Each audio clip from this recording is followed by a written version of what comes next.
السلام عليكم ورحمة الله وبركاته.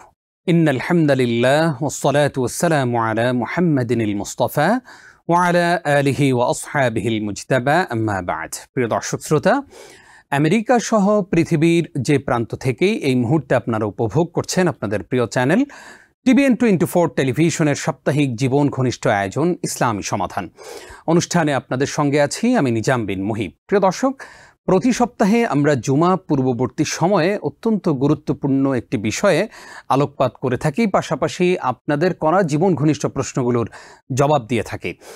এই আয়োজনটি প্রতি শুক্রবারই আপনারা দেখে থাকেন এবং এই আয়োজনে আপনার জীবনকে পরিবর্তন করবার মতো অনেক আলোচনা আমরা উপহার পেয়ে থাকি আমাদের বিজ্ঞ স্কলারের মাধ্যমে। এবং প্রতি সপ্তাহেই যেহেতু আমরা সমসাময়িক একটি বিষয়ে আলোচনা শুনে থাকি, সেহেতু প্রতি সপ্তাহে গুরুত্বপূর্ণ আলোচনা আমাদেরকে উপহার দিয়ে থাকেন আমাদের প্রিয় স্কলার।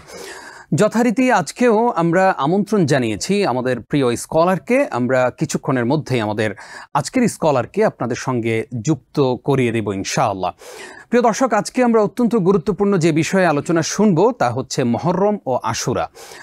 যেহেতু মহররম মাস চলছে, এই মাসের করণীয় বর্জনীয় এবং এই মাসটিকে কেন আল্লাহর মাস বলা হয়েছে, অনেকগুলো প্রশ্ন আমাদের রয়েছে। চলুন প্রিয় দর্শক, সে আলোচনাই শুনব। আর যার কাছ থেকে শুনব তিনি হচ্ছেন আপনার প্রিয় স্কলার, যিনি পৃথিবীর বাংলা ভাষাভাষী মানুষের কাছে দীর্ঘদিন যাবৎ কোরআন সুন্নাহর কথাগুলো পৌঁছে দিচ্ছেন। আল্লাহ রাব্বুল আলামিনের কাছে দোয়া করি আল্লাহ তাআলা আমাদের এই স্কলারের, আমাদের এই প্রিয় মানুষের সকল নেক কাজগুলো কবুল করুন, আমিন। প্রিয় দর্শক, আজকে আমাদের সঙ্গে স্টুডিওতে আছেন আমাদের প্রিয় স্কলার ডক্টর মোহাম্মদ মনজুর ইলাহি। আসসালামু আলাইকুম ওয়া রাহমাতুল্লাহ। ওয়া আলাইকুম আসসালাম ওয়া রাহমাতুল্লাহি ওয়া বারাকাতুহু। স্যার, কেমন আছেন? আলহামদুলিল্লাহ। আপনাকে TBN24 এর আয়োজনে স্বাগত জানাচ্ছি। আপনাকে অনেক অনেক শুকরিয়া। জাযাকাল্লাহ। প্রিয় দর্শক, আপনারা আমাদের সঙ্গে যুক্ত হতে পারবেন স্ক্রিনে প্রদর্শিত নম্বরে ফোনের মাধ্যমে আমাদেরকে প্রশ্ন জানাতে পারবেন। তবে অবশ্যই আমরা একটি বিরতির পরে আপনাদের প্রশ্নগুলো নেওয়ার চেষ্টা করব। চলুন প্রিয় দর্শক, দেরি না করে আলোচনা শুরু করি। স্যার, আপনি আমাদেরকে শুরুতেই জানাবেন, আমরা জানতে চাই মহররম এবং আশুরা সম্পর্কে। একদম প্রথমে জানতে চাই মহররম মাসটি কেন এত সম্মানিত? আলহামদুলিল্লাহ, ওয়াসসালাতু ওয়াসসালামু আলা রাসূলিল্লাহ ওয়া আলা আলিহি ওয়া আসহাবিহি ওয়া ওয়ালা। মুহররম মাস কেন এত সম্মানিত, এর উত্তরে আসলে অনেকগুলো জবাব রয়েছে। প্রথমত, এটা আল্লাহর হারাম মাস, শাহরুল্লাহ আল মুহররম বলা হয়, আল্লাহর হারাম মাস।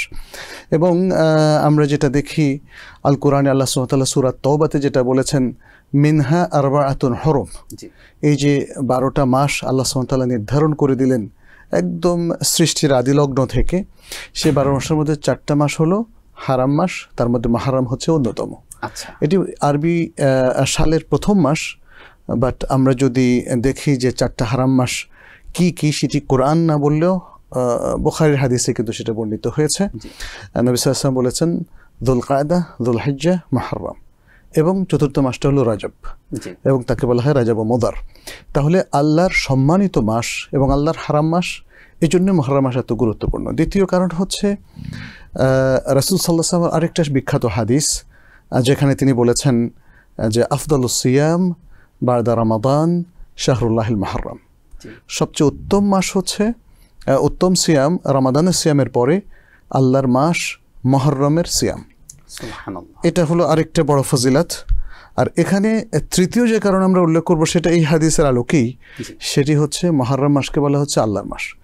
সব মাসই আল্লাহর মাস, যেহেতু আল্লাহ নির্ধারণ করে দিয়েছেন, কিন্তু এর মধ্যে রাসূল সাল্লাল্লাহু আলাইহি ওয়াসাল্লাম স্পেশালি উল্লেখ করেছেন শাহরুল্লাহ আল মুহররম, আল্লাহর মাস মুহররম। সুতরাং আল্লাহর দিকে নিসবতের কারণে এই মাসের মর্যাদা কিন্তু বহুগুণে বৃদ্ধি পেয়েছে। এরপরে আরও একটা গুরুত্ব হচ্ছে, এই মাসের একটা বিশেষ দিন রয়েছে, যেটি হলো ইয়াউম আশুরা, আশুরার দিন। এবং আশুরার ঘটনা যেমন বিখ্যাত, ইতিহাসে যেমন আশুরার ঘটনা নিয়ে অনেক কথা বর্ণিত হয়েছে, এবং সেখানে স্পষ্টভাবে বুখারী মুসলিম সহ অন্যান্য হাদিসের গ্রন্থগুলোতে এসছে। নবী সাল্লাল্লাহু আলাইহি ওয়াসাল্লাম যখন মদিনায় আসলেন, তখন দেখলেন ইহুদিরা একটি বিশেষ দিনে সিয়াম পালন করছে। তিনি বললেন, মা হাদাল ইয়াউম আল্লাযী তাসুমুনা, এই যে তোমরা সিয়াম পালন করছো, এই দিন কিসের দিন, এত গুরুত্বপূর্ণ কেন তোমাদের কাছে? তারা বলল, ইয়াউমুন আযীম, হাদা ইয়াউমুন আযীম, এটা একটা মহান দিবস। আনজাল্লাহু ফীহি মূসা ওয়া কওমাহু, এই বিশেষ দিনে আল্লাহ সুবহানাহু ওয়া তাআলা মুসা এবং তার কওমকে, তার কওম বনি ইসরাইলকে তিনি উদ্ধার করেছিলেন ফেরাউন থেকে। ওয়া গাররাকা ফেরাউন ওয়া কওমাহু, এবং এই দিন তিনি ফেরাউন এবং তার কওমকে পানির মধ্যে বা সমুদ্রের মধ্যে তিনি ডুবিয়ে দিয়েছিলেন। তখন তারা বললেন ফাসুমনা শুকরান লিল্লাহ, তখন আমরা এই দিনে আল্লাহ শুকরিয়া আদায় করে সিয়াম পালন করলাম। তখন নবী সাল্লাল্লাহু আলাইহি ওয়াসাল্লাম বললেন ওয়ানাহনু আহাক্কু ওয়া আউলা বিমূসা মিনকুম, তিনি বললেন তোমাদের চেয়ে আমরা মূসা আলাইহিস সালামের অনুসরণের অধিক বেশি হকদার এবং অধিক বেশি উত্তম ব্যক্তি। এরপর তিনি হাদিস এসছে, ইবনে আব্বাসের সে হাদিস, সেখানে বলা হয়েছে তিনি নিজে সিয়াম পালন করেছেন, মানুষকে সিয়াম পালন নির্দেশ দিলেন। তাহলে আশুরার দিন হচ্ছে মুহররমের আশুরা, অন্য মাসের আশুরা না। এবং এই দিন সিয়াম পালনের এই যে ফজিলত আমরা দেখলাম, গুরুত্ব আমরা দেখলাম, সেই গুরুত্ব কিন্তু সেই যে মূসা আলাইহিস সালামের কওম শুরু করেছে, পরে দেখা গেল যে মক্কায় জাহিলিয়াতের যুগেও মানুষ সিয়াম পালন করতো, নবী সাল্লাল্লাহু আলাইহি ওয়াসাল্লাম মক্কি জীবনেও সিয়াম পালন করতেন, যেটা আয়েশা রাদিয়াল্লাহু তাআলা আরেকটা হাদিস থেকে আমরা জানি। এবং মদিনায় ঢোকার পরে প্রথম বছর এটা ছিল ফরজ। আচ্ছা, যখন দ্বিতীয় সালে রমাদানের সিয়াম ফরজ হলো, তখন আশুরার সিয়াম হয়ে গেল অপশনাল। নবী সাল্লাল্লাহু আলাইহি ওয়াসাল্লাম বললেন তখন যারা চায় তারা আশুরার সিয়াম রাখবে, যারা চায় তরক করবে। এটা হলো যখন তার ফরজিয়াতটা মানসুখ হয়ে গেল, রহিত হয়ে গেল। আর আশুরার এই সিয়ামের আরেকটা ফজিলত নবী সাল্লাল্লাহু আলাইহি ওয়াসাল্লাম বর্ণনা করেছেন, 1 বছর আগের পাপকে তা মোচন করে দেয়। তাহলে আমরা যদি পুরো মাসটাকে ধরি তাহলে তার যেমন ফজিলতগুলো আমরা একটু আগে বর্ণনা করলাম, আর এই মাসের আশুরা এবং তার সাথে তাসুরাও, যেহেতু আরেকটা হাদিস আছে আপনি জানেন, এই 9 তারিখ এবং 10 তারিখের সিয়ামটা বিশাল মর্যাদাপূর্ণ একটা বড় সুন্নাহ পালন করা হলো। ফলে এই সব কিছুর আলোকে মুহররম মাস এতটা গুরুত্বপূর্ণ। আল্লাহু আকবার। প্রিয় দর্শক, অত্যন্ত গুরুত্বপূর্ণ আলোচনা আমরা উপহার পেলাম। আমরা বুঝতে পারলাম কেন এই মুহররম মাস আমাদের কাছে অধিক সম্মানিত, কেন আমরা সম্মান করব অনেক বেশি, এবং পাশাপাশি জানলাম এই মুহররম মাসেই রয়েছে আশুরা, যে আশুরার দিনে আমরা আগের দিন একটি এবং পরের দিন অর্থাৎ আশুরার দিন সহ মোট 2টি সিয়াম আমরা পালন করব। স্যার, জাযাকাল্লাহ খাইর, অত্যন্ত গুরুত্বপূর্ণ আলোচনা আমরা উপহার পেয়েছি। এবার আমরা জানতে চাই এই মুহররম মাসকে কেন্দ্র করে আমাদের সমাজে অনেকগুলো অনেক পদ্ধতির ইবাদত রয়েছে এবং অনেকে বিশেষ নামাজও পড়েন।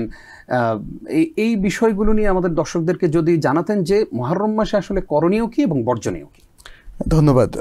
মুহররম মাসের গুরুত্বের কথা আমরা তো জানলাম। এই মাসের বেশ কয়েকটা জিনিস আছে আসলে, আমি যেটা করণীয় সেদিকটাই প্রথমে একটু বলি। প্রথম হচ্ছে আশুরার প্রকৃত ইতিহাস এক্সপ্লোর করা, বোঝা, উপলব্ধি করা এবং সেই ইতিহাস থেকে শিক্ষা নেওয়া। আর আশুরার রিচুয়ালগুলো কি, সহিশুদ্ধ রিচুয়াল অর্থাৎ আনুষ্ঠানিক যে ইবাদতটা সেটা কি, সেটাকেও ভালোভাবে বুঝে নিয়ে সেই ইবাদতের মধ্যে সীমাবদ্ধ থাকা এবং এই সহিশুদ্ধ ইবাদতের বাইরে অন্য কোনো বেদাতে সম্পৃক্ত না হওয়া, এটা হলো প্রথম করণীয়। আচ্ছা, ইতিহাসটা কেন আসলে মানুষ জানে, পড়ে বা বোঝার চেষ্টা করে? কারণ ইতিহাসের মধ্যে রয়েছে অসংখ্য লেসন, দুরুস, আমাদের জন্য ইবরাত, তাই না? এবং আশুরার যে মূল ইতিহাস সেটা কিন্তু আমরা একটু আগে যে হাদিসটা বলেছি তাতে উঠে এসছে। সেটা হলো মুসা এবং ফেরাউনের ইতিহাস। মুসা মানে হক আর ফেরাউন মানে বাতিল। হক এবং বাতিলের যে চিরন্তন দ্বন্দ্ব, সেই দ্বন্দ্বের একটা ইতিহাস, এবং শেষ পর্যন্ত হক যে বিজয়ী হলো, বাতিল যত প্রলম্বিত হোক না কেন, যত দীর্ঘদিনই তার দৌরাত্ম্য এবং শাসন থাকুক না কেন, তাতে বাতিল একদিন নিপতিত হবেই, ধ্বংস হবেই। সেই জলজান্ত উদাহরণটা কিন্তু আমরা এটাতে পাই।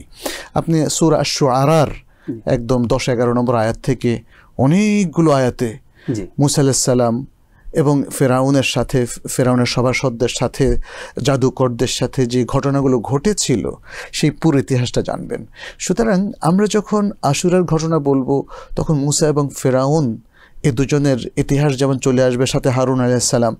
তাহলে এই ইতিহাসগুলোর বর্ণনা আমরা কোরআন থেকে পড়াটাই সবচেয়ে ভালো, তাই না? কোরআনে একদম ডিটেলস, আমার মনে হয় আর কোনো নবীর ঘটনা এত ডিটেলস বর্ণিত হয়নি যেটা মুসা আলাইহিস সালামের ঘটনাটা বর্ণিত হয়েছে, এবং সেটা অনেকগুলো সূরাতে বর্ণিত হয়েছে, শুধু একটা সূরাতে না, কারণ এর মধ্যে সবচেয়ে বেশি লেসন রয়েছে। ফাকসুসিল কাসাসা লাআল্লাহুম ইয়াতাফাক্কারুন। এই যে আল্লাহ তাআলা যে এতগুলো কিসসা বর্ণনা করলেন, তিনি বলে দিচ্ছেন তুমি কিসসা কাহিনীগুলো বর্ণনা করো, ইতিহাস। এখানে কিসসা কাহিনী মানে গল্প না, কিন্তু ইতিহাস মানে সত্য ঘটনা। ইতিহাস বর্ণনা করে যেন তারা এটা নিয়ে চিন্তা ফিকির করে, তাদাব্বুর করে, গবেষণা করে, কারণ এর মধ্যে রয়েছে অনেক লেসন। তাহলে এখানে যেটা আরেকটা করণীয় আমি বলবো, সেটা হচ্ছে আশুরার প্রকৃত ইতিহাসকে জানা, বোঝা, পড়া এবং সেই ইতিহাস থেকে দুরুস এবং লেসনগুলো নেওয়া এবং রিচুয়ালের সাথে তাকে কানেক্ট করা। আচ্ছা, আমরা এখন আশুরার এইটা মানে সিয়াম রাখলাম শেষ, নো। আশুরার ইতিহাস, লেসন এবং এই যে রিচুয়ালটা পালন করছি, তার পেছনে যে উইজডম, প্রজ্ঞা, এই সব কিছুকে যদি আপনি কানেক্ট না করেন, তাহলে কিন্তু এই রিচুয়াল থেকে, এই ইতিহাস থেকে আপনি কিছুই নিতে পারবেন না।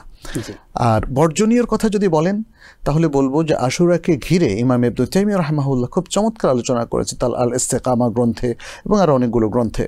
আর তিনি সেখানে তুলে ধরেছেন আশুরার এই বিয়োগান্তক, এই যে কারবালার বিয়োগান্তক ঘটনাকে কেন্দ্র করে মুসলিমরা দুই ভাগে বিভক্ত হয়। একটা হলো নাসিবি, যারা হোসেন রাদিয়াল্লাহু তাআলা আনহুর হত্যাকাণ্ডে খুশি হয়েছিল এবং এই দিবসটিকে তারা ঈদ উৎসবের মতো পালন করে, তারা ভালো ভালো খাবার বানায় এবং এদের অধিকাংশ ছিল সিরিয়া এদের উপস্থিতি। আর আরেকটা গ্রুপ ছিল শিয়া, যাদের উপস্থিতি ইরাক এবং এই জাতীয় অঞ্চল, পারস্যে। তারা আবার এটাকে শোকাবহ দিন হিসাবে পালন করে। তাহলে দেখা গেল যে ঈদ উৎসব, আশুরা তো ঈদ উৎসব না, যেটা আমরা হাদিসে বুঝলাম না, এটা ঈদ উৎসবের কোনো বিষয় না।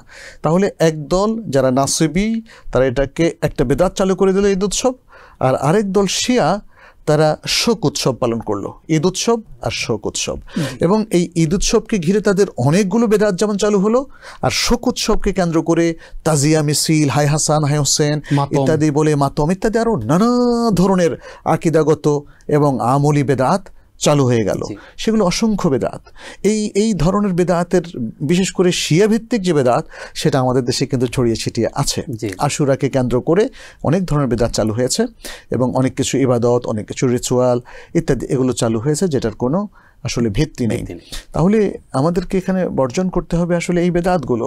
আশুরাকে কেন্দ্র করে যে আকীদাগত বেদাত চালু হয়েছে, যে আমলি বেদাতগুলো চালু হয়েছে, এগুলো কিন্তু আমাদেরকে বর্জন করতে এবং সচেতন হতে হবে যে আসলে আশুরার অনেক বেশি আমল নেই। যেমন আপনি স্পেশাল সালাতের কথা বলেছেন, আশুরার কোনো স্পেশাল সালাতের কথা আসেনি। সহি আমল বলতে একটাই, সেটি হলো সিয়াম, যেটা আমরা বললাম 9 তারিখ 10 তারিখের সিয়াম। আর প্রসঙ্গত একটু জানতে চাই স্যার, কেউ যদি 9 তারিখ রাখতে না পারলেন, তাহলে 10 তারিখ এবং 11 তারিখ কি রাখতে পারবেন? হ্যাঁ, রাখতে পারবেন, তবে সেটাতে রাসূল সাল্লাল্লাহু আলাইহি ওয়াসাল্লামের নির্দেশনা সরাসরি নেই। তিনি যেটা আসলে এখানে উল্লেখ করেছেন আরেকটা হাদিসে, সেটা হচ্ছে তিনি বলেছেন আমরা যেন ইহুদি সহ অমুসলিম কৃষ্টি কালচারের বিরোধিতা করি কমনভাবে। তাহলে ইহুদিরা তো শুধু একদিন সিয়াম পালন করতেন, তবে আশুরার এই ফজিলতের কারণে ইসলামে মানে শুধু আশুরার দিন সিয়াম রাখা কিন্তু জায়েজ আছে, বাট আফদল হচ্ছে ইহুদিদের সাথে খেলাফ করা।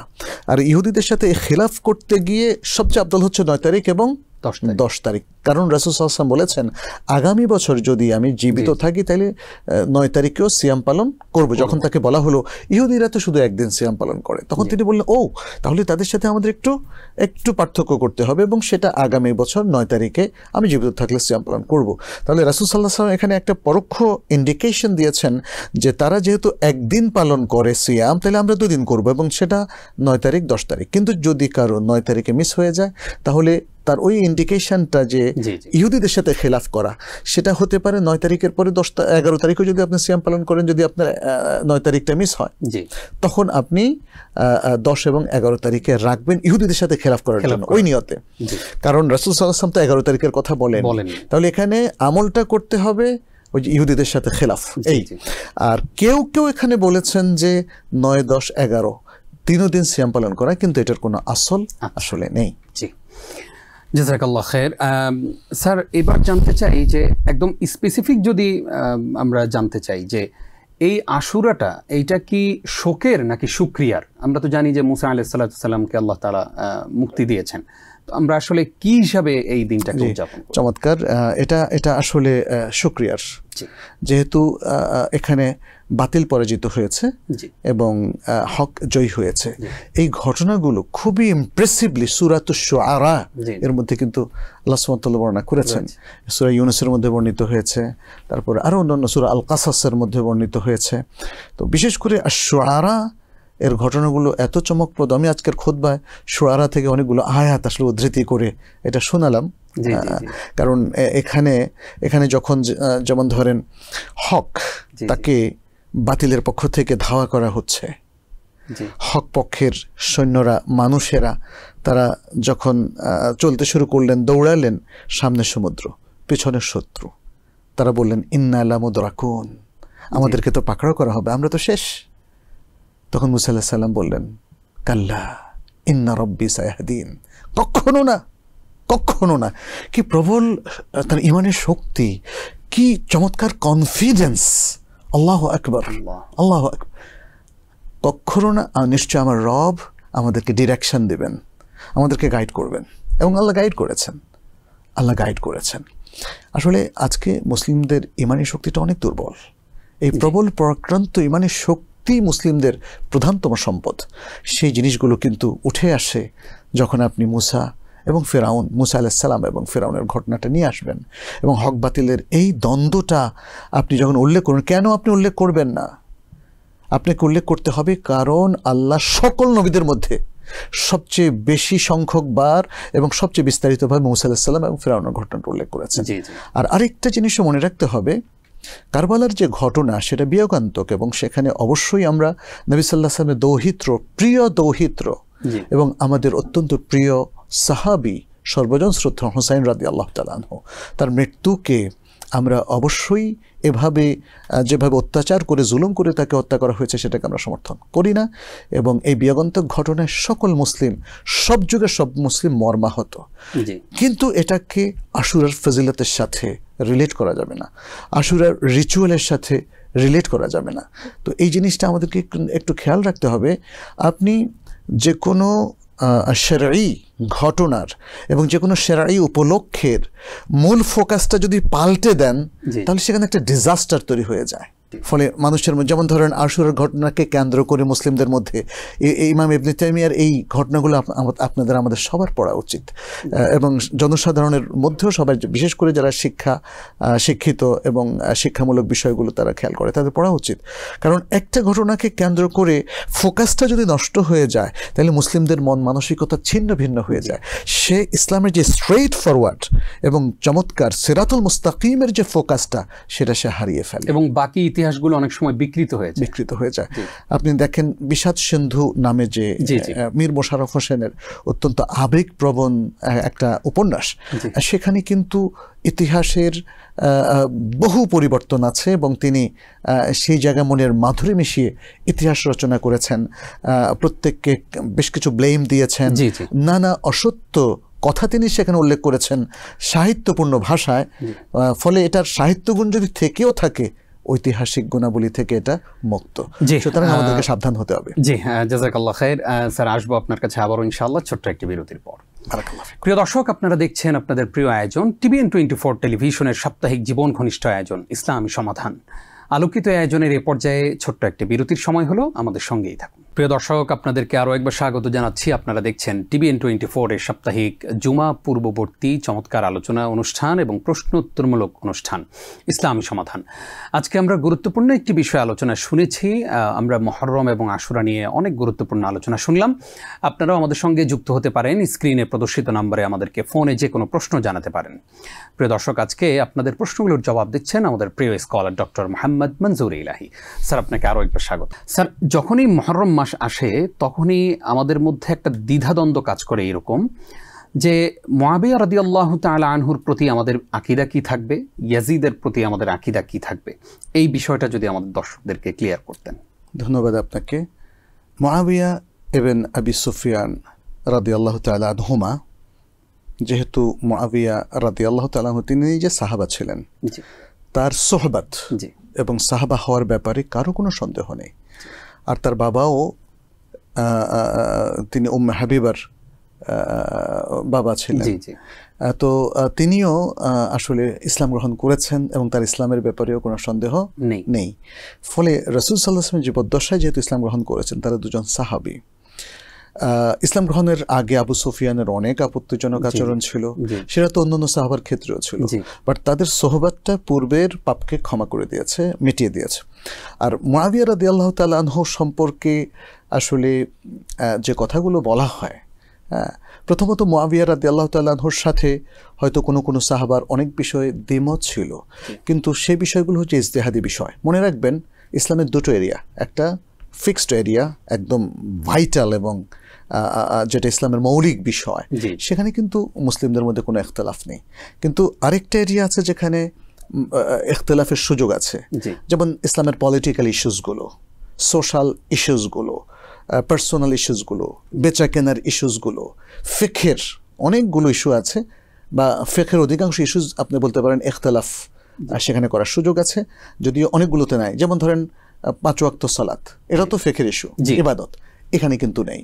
আর অনেকগুলো ইস্যু আছে যেখানে আসলে ফিক্সড, একদম স্পষ্ট নস এবং টেক্সট থাকার কারণে আরেকটার মধ্যে ইখতিলাফ আছে। তো পলিটিক্যাল ইস্যুটা হচ্ছে সেরকম। মুআবিয়া রাদিয়াল্লাহু তাআলা আনহুর সাথে অন্য হয়তো সাহাবাদের বা অন্য কারো বেশি ইখতিলাফ হয়েছে, অথবা কোথাও ঝগড়াও হয়তো হয়েছে। তো এই প্রসঙ্গে দেখেন, একটা জিনিস শুধু মনে রাখবেন, যেহেতু আমাদের আজকের জন্য অনেক ডিটেলস আলোচনার সুযোগ নেই, যদি এটা একটা ইন্টারেস্টিং ফিল্ড এবং এখানে আমাদের সালাফ কোন ধরনের বিশুদ্ধ এবং মৌলিক এবং গঠনমূলক চিন্তা করতেন সেটা কিন্তু আমাদের জানা উচিত। সেটা যদি কখনো সুযোগ পাই আমরা আলোচনা করব। তো এখানে যেটা আহলুস সুন্নাহ ওয়াল জামাতের আকীদা, যেটা আম জনতা সকল মুসলিমের মেনে নেওয়া উচিত, যেহেতু এটা একটা মৌলিক আকীদা, সকল স্কলার আকীদা, তাহলে সেটা মেনটেন করা উচিত। সেটা হচ্ছে আমরা জানবো ইনশাআল্লাহ। একটা ফোন নিয়ে আসি। আসসালামু আলাইকুম ওয়া রাহমাতুল্লাহ। প্রথম প্রশ্ন হলো যে আমরা মুহররমে 2টা রোজা রাখবো, ওটা কোন দিন? আচ্ছা, হ্যাঁ। আর দ্বিতীয় প্রশ্ন হলো হুজুর, আমি কোরআন শরীফ পড়তে পারি, রিডিং পড়তে পারি, কিন্তু এখন আমি একটু সহিভাবে পড়া শেখার চেষ্টা করতেছি ওস্তাদের। এখন সূরা কাহাফ শুক্রবারে তো পড়তে হয়, জানি, অনেকদিন ধরেই পড়ি, ভুল শুদ্ধ পড়ি, কিন্তু আমি যখন আমি পড়া শিখি, আমি যতদিন না পড়তে ততদিন আমি সূরা কাহাফ শুক্রবারে আমার ইউটিউব চ্যানেলে শুনি, মানে সূরাটা পুরা শুনি অর্থ সহ, তাহলে কি আমার কি গুনাহ হবে হুজুর? বুঝতে পেরেছি, আমাকে একটু ইয়ে করবেন। অসংখ্য ধন্যবাদ। ওয়া আলাইকুম আসসালাম। আমাদের সঙ্গে আরো একজন দর্শক আছেন। আসসালামু আলাইকুম। ওয়া আলাইকুম আসসালাম।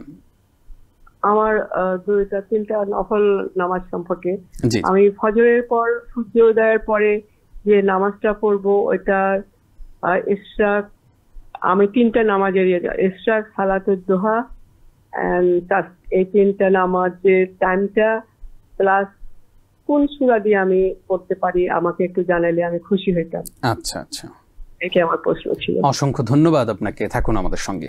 স্যার, আমরা গুরুত্বপূর্ণ আলোচনায় ছিলাম যে আহলুস সুন্নাহ ওয়াল জামাতের আকীদা হচ্ছে সাহাবাদের ব্যাপারে তারা যেসব বিষয় নিয়ে পরস্পরের সাথে হয়তো ঝগড়া করেছেন, অথবা যুদ্ধে লিপ্ত হয়েছেন, অথবা দ্বিমত পোষণ করেছেন, এই বিষয়গুলো নিয়ে, বিশেষ করে ঝগড়ার বিষয়গুলো, এই বিষয়গুলো নিয়ে নীরবতা পালন করা।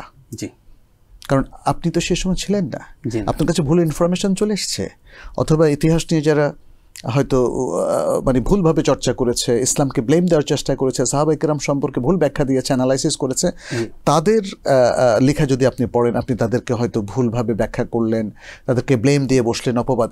ইসলামের সবচেয়ে গুরুত্বপূর্ণ এবং সৎ প্রজন্ম হচ্ছে সাহাবায়ে কেরাম। অতএব তাদের ব্যাপারে যেহেতু আসলে ডিটেলস আপনার আমার সাধারণ মানুষের বোঝা সম্ভব নয়, অতএব তাদের ঝগড়াঝাটি নিয়ে আপনি বিরূপ মন্তব্য করার কোনো অধিকার রাখেন না, বরং তাদের ব্যাপারে রাসূল সাল্লাল্লাহু আলাইহি ওয়াসাল্লাম যেটা বলে গেছেন, তাদের ব্যাপারে সর্বশেষ মুসলিম আকীদা হচ্ছে সেটা কি? তারা আদেল ছিলেন, তারা বিশ্বস্ত ছিলেন, তারা মুসলিম উম্মাহর শ্রেষ্ঠ প্রজন্ম ছিলেন। আল্লাহ সুবহানাহু ওয়া তাআলা তাদের সকলের পাপকে ক্ষমা করে দিয়েছেন, আল্লাহ সুবহানাহু ওয়া তাআলা তাদের সকলের প্রতি সন্তুষ্ট।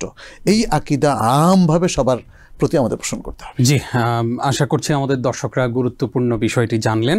স্যার, আমাদের কাছে অনেকগুলো প্রশ্ন আছে। আমাদেরকে এক বোন প্রশ্ন করেছেন, যদিও আপনি শুরুতে উত্তর দিয়ে দিয়েছেন, যে মুহররমের রোজা কোন দিন আমরা রাখব? 9 এবং 10। 9 এবং 10। জি, কোরআন পড়তে আমাদের বোন চেষ্টা করেন, কিন্তু যতদিন না পরিপূর্ণভাবে কোরআন পড়া শিখছেন ততদিন যদি তিনি শুক্রবারে সূরা কাহাফ ইউটিউবে শুনেন, তাহলে কি কোনো গুনাহ হবে? গুনাহ কেন হবে? সওয়াব হবে।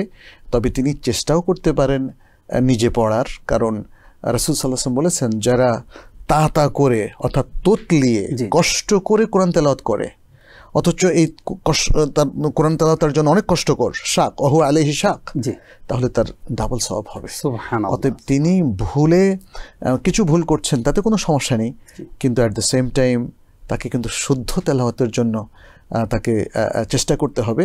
আমি এখানে প্রসঙ্গক্রমে বিশেষ করে নর্থ আমেরিকাতে আমাদের অনেক ভাই বোনেরা আছেন, বিশেষ করে বোনেরা, তারা ঘরে বসে পড়তে চান।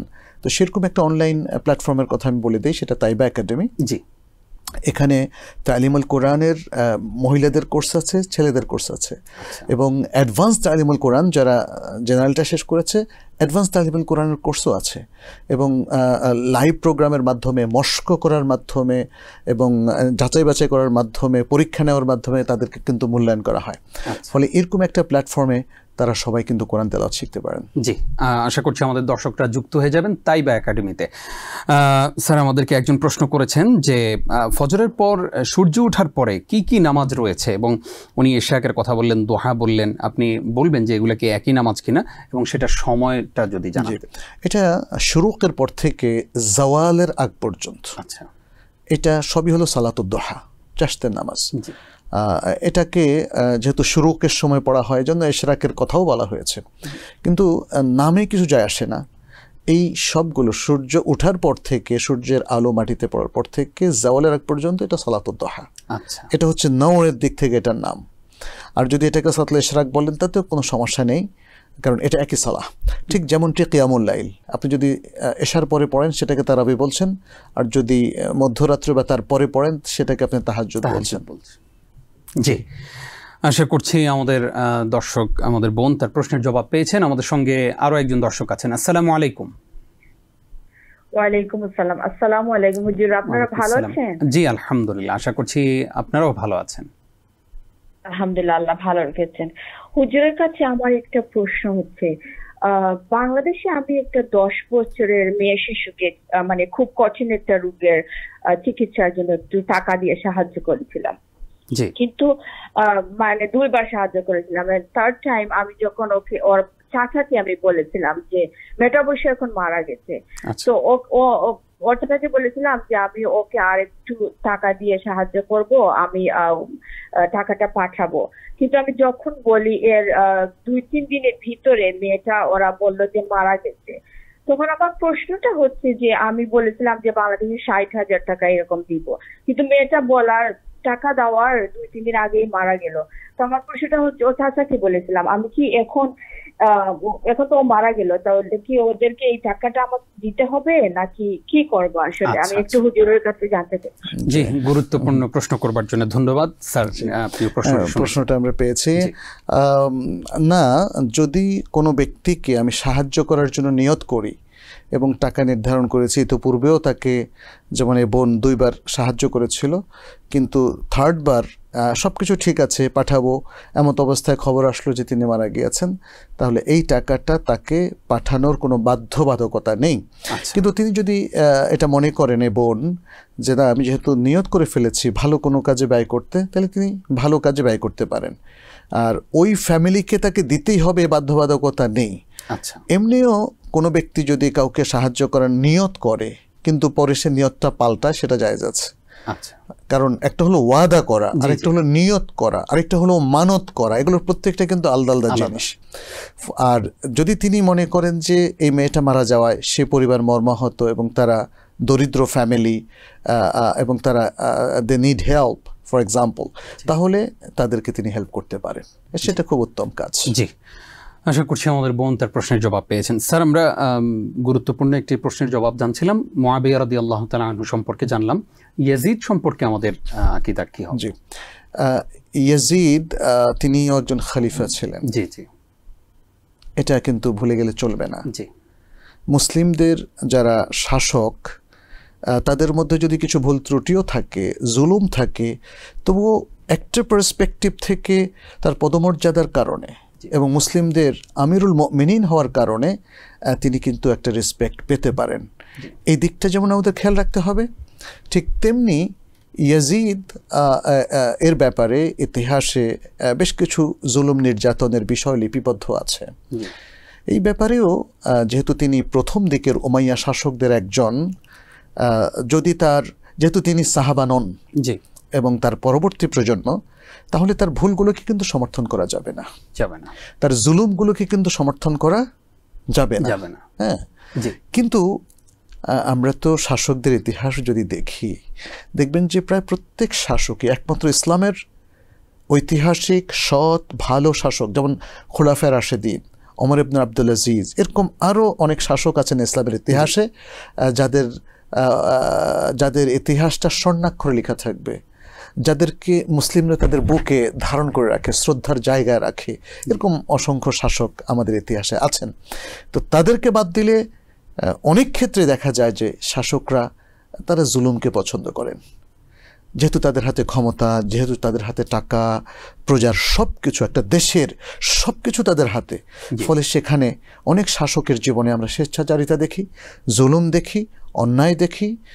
আমি নিজে আল বিদায়া ওয়ান নিহায়া পড়তে গিয়ে দেখলাম কোনো শাসক দেখা যাচ্ছে কথায় কথায় মানুষকে হত্যা করেছেন এবং আলেমদেরকে পর্যন্ত তারা জল্লাদের হাতে তুলে দিয়েছেন, জেল জুলুম নির্যাতন করেছেন। তো এটা যদি আমরা দেখি যে ইয়াজিদ কিংবা তাদের পরবর্তীদের মধ্যে এই জিনিসগুলো যদি ঘটে থাকে, তাহলে সেটা সমর্থনযোগ্য নয়, প্রথম কথা।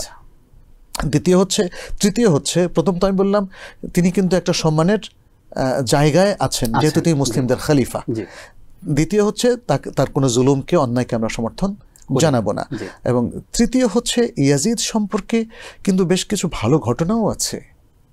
যেহেতু হোসেন রাদিয়াল্লাহু তাআলা হত্যার সাথে তাকে কানেক্ট করা হয়, যেহেতু তার শাসন আমলে এবং তার গভর্নরের হাতে তার এই শাহাদাতের ঘটনাটি ঘটেছে, ফলে অনেককে ইয়াজিদকে সরাসরি তাকে দায়ী করেন। কিন্তু তার অনেক ঘটনা আছে, যেমন যখন হোসেন রাদিয়াল্লাহু তাআলা আনহুর মস্তক তার কাছে নেওয়া হয়, তখন তিনি মানে চোখের জলে তার বুক ভেসে যাওয়ার মতো অবস্থা।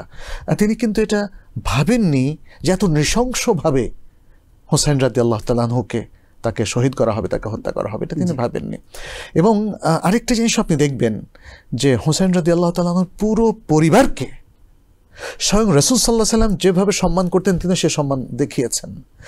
সম্মানে তাদেরকে কোনো ধরনের জুলুম এবং অপারেশনের মুখোমুখি না করে মদিনা পাঠিয়ে দিয়েছেন। তাহলে এটা কি প্রমাণ করে বলেন তো? আমরা ইতিহাসে আর অনেক নির্মমতা দেখেছি। যদি হোসেন রাদিয়াল্লাহু তাআলা আনহু তার ঘৃণার পাত্র হতো, যদি তিনি মনে প্রাণে তার হত্যা চাইতেন, তাহলে কান্না কেন করলেন? কেন তার পুরো পরিবারকে তিনি সম্মান দেখালেন, তাই না? এই বিষয়গুলো কিন্তু আমাদের ভেবে দেখার মতো। জি, তার মানে স্যার আমরা অনেক সময় দেখা যায় যে মানুষের প্রতি আসলে জুলুম করে ফেলি, মানে জালেমের প্রতিও আমরা অনেক সময় জুলুম করে ফেলি। জি জি জি, আপনি ঠিকই বলেছেন স্যার। স্যার মুহররম মাস আসে এবং যায়, এবং আমরা দেখি যে আমাদের জিলহজ্জের মাধ্যমে আমাদের একটি আরবি বছর বিদায় নিল। আমরা আসলে এই যে গত বছরের যে বছরটাকে আমরা পেছনে ফেলে আসছি, আগামী বছরটাকে এই মুহররম মাস থেকে শুরু করে বাকি যতদিন যদি আমরা পুরো বছরটা বাঁচি, হায়াত পাই, এই পুরো বছরটা আমরা কিভাবে কাটাতে পারি? অবশ্যই মুসলিমদের প্রত্যেকটা সময় কিন্তু এক একটা আমানা। জি, সুতরাং সে আমানতদারি রক্ষা করা উচিত। সময়টা আল্লাহ আমাকে দিয়েছেন, তাই বলে আমি খেলায় খেলায় নষ্ট করবো, এটা তো হতে পারে না। সময়টা আল্লাহ দিয়েছেন এবং এই সময়টাকে কিভাবে কাজে লাগাতে হবে সেটাও আল্লাহ তাআলা নির্ধারণ করে দিয়েছেন এবং মিনিমাম কিছু কাজ দিয়েছেন, টাস্ক দিয়ে দিয়েছেন। যেমন 5 ওয়াক্ত ফরজ সালাহ, যেমন রমাদানের পুরো 1 মাস সিয়াম সাধনা করা, কিয়ামুল লাইল সহ, জীবনে একবার হজ করা, তারপরে প্রতি বছর যদি আপনার কাছে নেশাব পরিমাণ সম্পত্তি থাকে যাকাত যোগ্য, তাহলে যাকাত দেওয়া। তাহলে আপনার সময়টাকে এইভাবে এই দৃষ্টিকোণ থেকে আপনি চিন্তা করবেন যে আল্লাহ এবং তার রাসূল সাল্লাল্লাহু আলাইহি সাল্লাম যে কাজগুলোকে আমাদের কাছে ওয়াজিব হিসাবে নির্ধারণ করে দিয়েছেন, আমি সেই কাজগুলো সুসম্পন্ন করব। আমি একজন সৎ ব্যক্তি হিসাবে, সৎ মুসলিম হিসাবে, একজন ট্রু বিলিভার হিসাবে আমার লাইফটাকে লিড করব।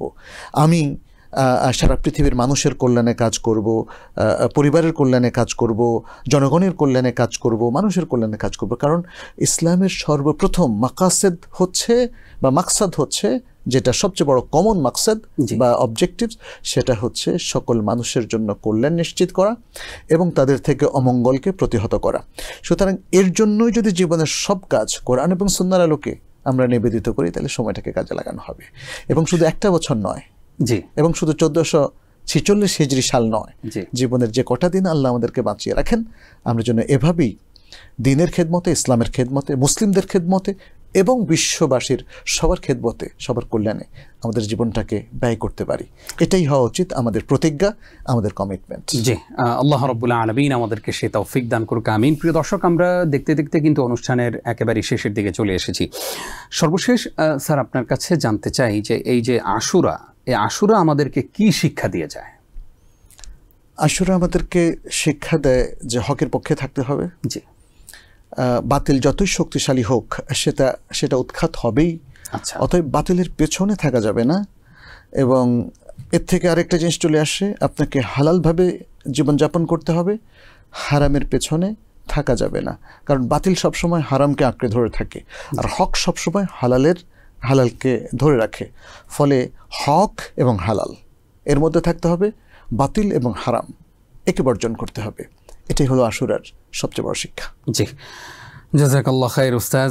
আমরা অনুষ্ঠান শেষ করব, কষ্ট করে আমাদেরকে সময় দিয়েছেন, সেজন্য আপনার প্রতি কৃতজ্ঞতা। সর্বশেষ আপনার কাছে আরও একটি পয়েন্টে আমরা কথা শুনতে চাই, সেটা হচ্ছে আমাদের যুবক ভাই বোনদেরকে আপনি যদি কিছু নাসিহা পেশ করতেন। জি, যুবকদেরকে আল্লাহ সুবহানাহু ওয়া তাআলা আসলে যৌবন এবং তারুণ্য দিয়ে বিশাল একটা নিয়ামত দিয়েছেন। জি, তাদের উচিত সে নিয়ামতটাকে উপলব্ধি করা, আল্লাহর দিকে ফিরে আসা এবং তারুণ্যকে কাজে লাগানো, যেমনটি কাজে লাগিয়েছেন রাসূল সাল্লাল্লাহু আলাইহি ওয়াসাল্লামের তরুণ সাহাবারা। এটাই তাদের জন্য আমার নাসিহা সংক্ষেপ। অসংখ্য ধন্যবাদ, কষ্ট করে আমাদেরকে সময় দিয়েছেন, সেই জন্য TBN 24 এর পক্ষ থেকে আপনার প্রতি কৃতজ্ঞতা আদায় করছি। বারাকাল্লাহু ফিক।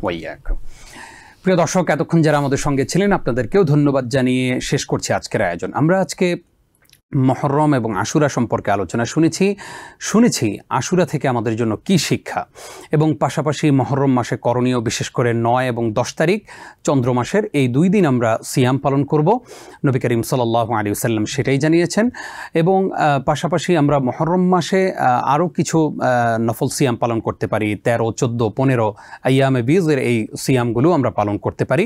আল্লাহ রাব্বুল আলামিন আমাদেরকে সে তৌফিক দান করুক, আমিন। আজ এই পর্যন্তই। আল্লাহ তাআলা হায়াত বাঁচিয়ে রাখলে দেখা হবে আগামী পর্বে। আল্লাহ তাআলা আপনাদের সকলকে ভালো রাখুন, সুস্থ রাখুন, ঈমানের সাথে রাখুন। বিদায় নিচ্ছি আমি নিজাম বিন মুহিব। আসসালামু আলাইকুম ওয়া রাহমাতুল্লাহি ওয়া বারাকাতুহু। ওয়ামা আরসালনা মিন ক্বাবলিকা ইল্লা রিজালান নূহি ইলাইহিম ফাসআলু আহলায যিকরি ইন কুনতুম লা তা'লামুন। TBN 24 টেলিভিশন দেখতে আজই কল করুন 7187776556। লগ ইন করুন www.totalcablebd.com। নিউ ইয়র্ক থেকে সম্প্রচারিত TBN 24 টেলিভিশন বিশ্বজুড়ে বাঙালির কণ্ঠস্বর।